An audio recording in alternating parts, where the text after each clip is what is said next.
To develop better communication skills, you need to be taught how to communicate in a way that allows you to fulfill the positive intent you have in the communication and invite the other person to respond at their highest level.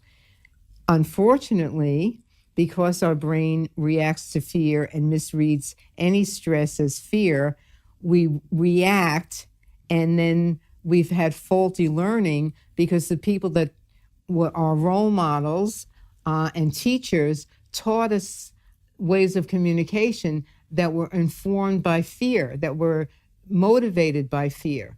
So in the emotional education work that I do, one of the biggest areas that people work on is communication. Everybody's afraid of conflict. They're afraid of saying something that's going to push somebody away. I have some general principles.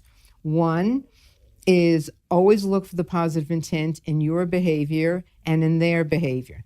Now, let's say somebody is doing something, they're accusing you of something. They're accusing you of not caring and being insensitive, and you're not feeling like you're insensitive. You might have a knee-jerk response to get angry. I'm suggesting that you know that's from your reactive brain and you don't follow that thought.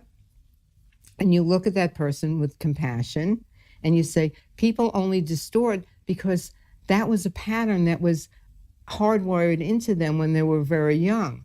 So this is a person that wasn't given the proper attention to their needs early on, and now maybe they're stressed, and so they're projecting it onto you.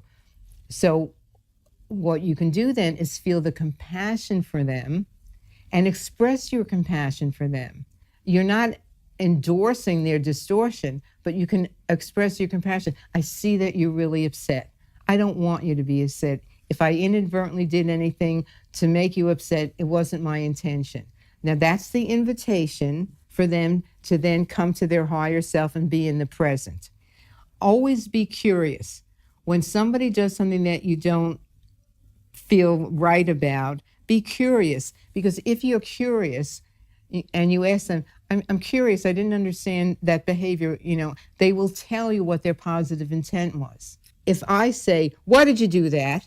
You're going to trigger them into a more fearful response. And what happens is we get this ping-ponging and we're going down the rabbit hole, and each one of us is becoming more and more disempowered, more and more irrational, and then good communication is disintegrating.